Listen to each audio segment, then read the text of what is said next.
Good morning, everybody. It's Tuesday, Talk Tuesday. We're at the straight road. It's actually reasonably nice this morning. I don't know how long it'll stay that way. We've seen a couple, I've seen. Out! Move it along. Go. Tucker. Get a move on. Go. Why are you giving me the eyes? Okay, I don't know what it is, but that much interest leads me to believe I don't want you rolling in it. Tucker. It's like nothing. Okay, back to... I've seen a couple of high lightning. You know, the lightning that goes from cloud to cloud. But we haven't heard any thunder, and it's not raining. And the radar looked reasonable, so that's what I'm going with. But I'm keeping an eye out.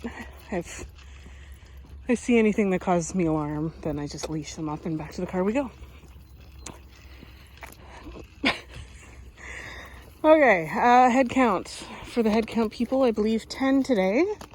We've got May, Archie and Stella, Phoebe, Hamish, Cosmo. Hey, good boy. Kronk, Newton, Tucker and Bailey. Good job, let's go. And today video is going to be a little sporadic because I'm going to answer some questions I was sent. But I wanted to start off with something I've been hearing a lot lately. And it's sort of the idea, and I don't know where this idea came from. It seems to be more prevalent in the past, decade or so. And this idea that, your dog has to be super social and happy all the time and go to dog parks and play with all the dogs there. And, this way of thinking has driven me crazy for many years. Most of you know, and if you don't, I'll tell you right now, I don't take my dogs to dog parks, ever. Not ever. Partially, May! Thank you. Partially, because it's just a cesspool of puppy warts and bordetella and it's a bunch of people that if their dogs are sick and maybe they don't know, adult dogs can carry warts with no symptoms, but they can pass it on to dogs that haven't built up an immunity to that yet. Again, it's not a big deal. Puppy warts are a thing. You deal with it, you move on. And kennel cough, same thing. If they're going to pick it up, that's where they're getting it from. And all it takes is something as simple as an owner missed a poop or didn't pick up a poop, and your dog does the social media smell thing, and that's it. Now you have a sick dog that you have to deal with. Sorry if there's sudden shakes. That means there's flies landing on my... deer flies landing on my camera hand. Okay. So, May, thank you. Okay. I'm here to tell you, which is kind of funny because I'm walking 10 dogs right now, and most of you know this isn't even close to my max amount. I'm here to tell you it is completely unnatural and unreasonable to expect different dogs from different households with different trainings and different drives and needs to all get along together all the time. This is where you run into problems. Hold on, 3, 6, 9, 10. Okay, let's keep moving because we're in fly zone. It's unnatural. Dogs are not meant to function like that. And we talked about body language the past couple of episodes. Are we calling these episodes now? But the past couple of talks that sure, dogs speak body language, but even within dogs, we'll call it different dialects, and misunderstandings can occur. But also, you could have a really pushy dog. Bailey is a very pushy dog. She's friendly. May! And you hear that a lot from people. Oh, my dog is friendly. It's fine. But the dogs they're approaching could very easily have had a really bad experience with your breed of dog, your size of dog, a dog approaching with that sort of energy. Not even just body language, but like that hopped up energy. And they'll take it the wrong way, and that's all it takes.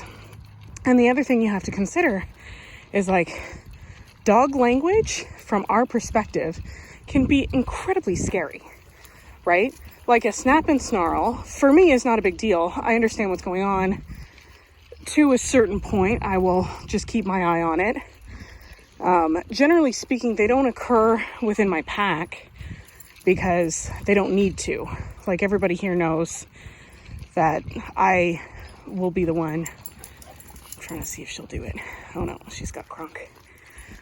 But, and you guys also know, like, not all of these dogs get along, but that's okay as long as they respect the rules and they stay out of each other's face. Like, I don't tolerate reactivity or aggression because I can't afford to when I have this many dogs.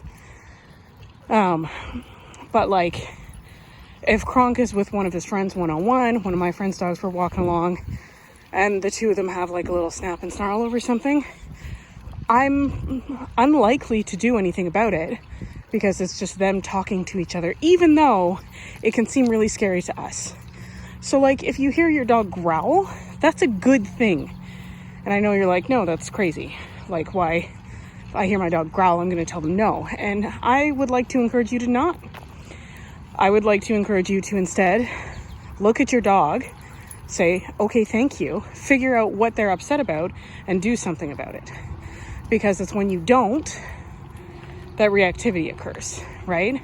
Because the dog is clearly trying to communicate something to you. And instead of correcting it, which shouldn't happen, like, praise the growl, guys, because the growl is letting you know that something is wrong. Now, whether it's something you agree with or not, it's something you just need to pay attention to. Good boy. Yeah, that was really nice, Archie. Okay, so you might have to rewind that.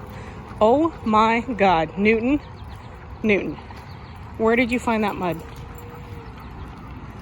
Where did you find that? Well, you have to go in the water before you get in the car. Otherwise, I'm leaving you here. Time to turn around. Oh, I'm thankful you don't have the mud. Well, now you'll have to rewind way back. But that interaction between Archie and Bailey, like Archie really does not like Bailey. Which is kind of ironic because she's like the only girl that is like in love with him. But, so what he did is like, she did a drive-by, like just shoved her nose in his face and like did a, oh no. Did you, okay, yeah. We found the mud. Now my dog, oh, you guys aren't so bad. Well, Kronk is. Okay, we are definitely sending you guys in the water before we get to the car. And his response to it was like to be stiff and to give her the side eye. And again, his tail is wagging, but it's not a good wag, right?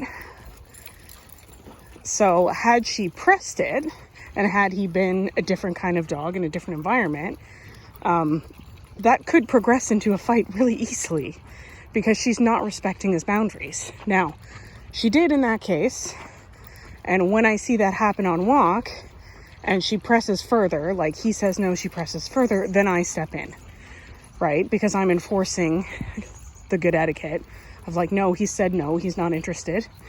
There's like 9 other dogs here that you can go to easily that would play with you, like that and Kronk, right? Like, there's no need for her to press Archie. So yeah, even showing teeth is a good thing. It's a communication thing. It's, hey! Good boy, Kazi. Whoa, mud monster. You can stay away from me until you get wet. Hey, Mitch, don't get any ideas. Sir Blackleg.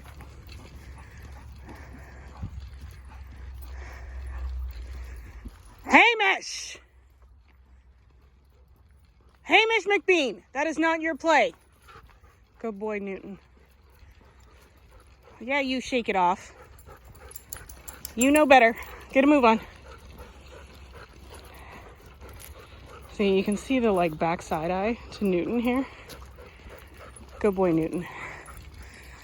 One of the things I trained early on in Newton was if he feels like he's in trouble. Phoebe, don't you dare. If he feels like he's in trouble, that he just comes to me.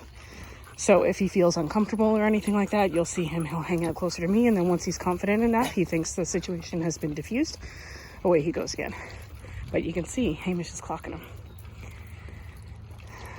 But he has chosen not violence, which is good. Oh, Stella, I know we're in fly zone again.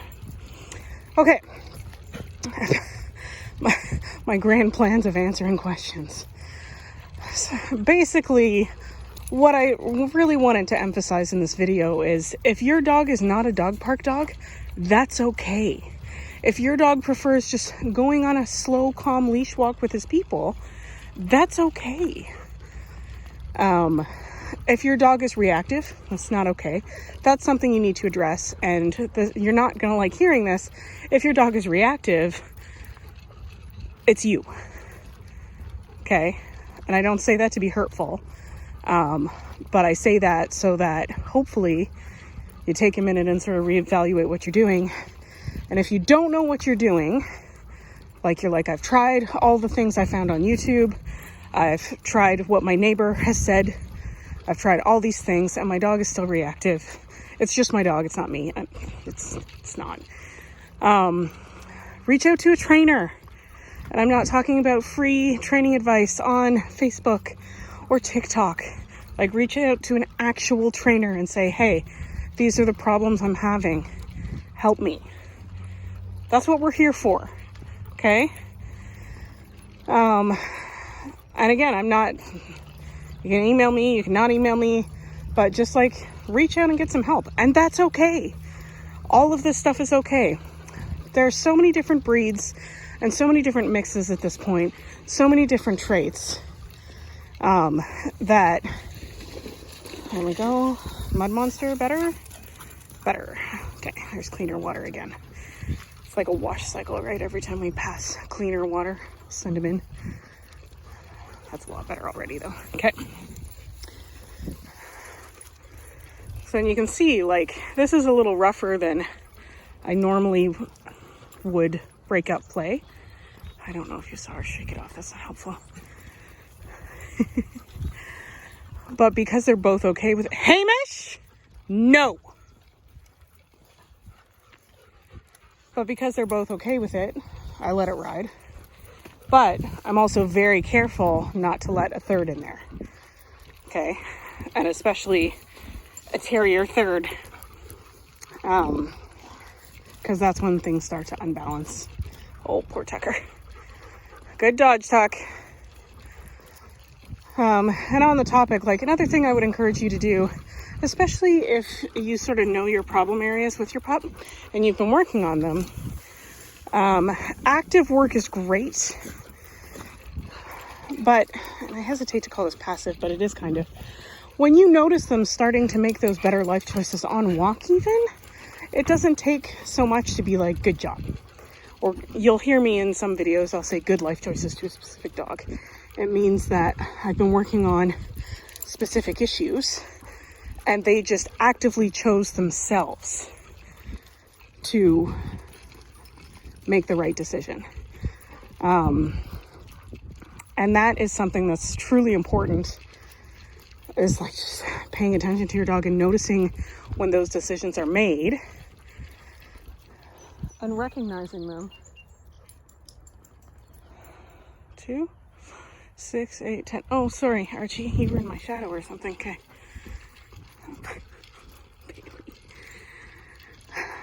And again, if you need help with that, like figuring out what that looks like. Oh, reverse sneezing from the Bailey. Reach out to a trainer. Please. Like, trainers are vastly underutilized.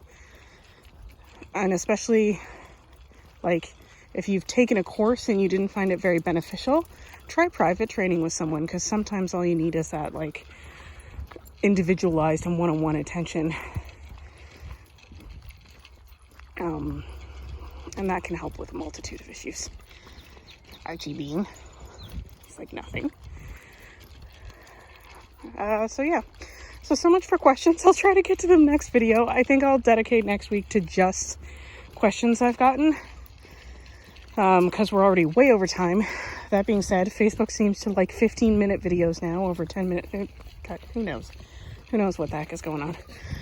But as always, if you have any questions about this or any other video, you know what to do. Otherwise, I hope you guys are having an awesome day, and we'll talk to you soon. Cheers.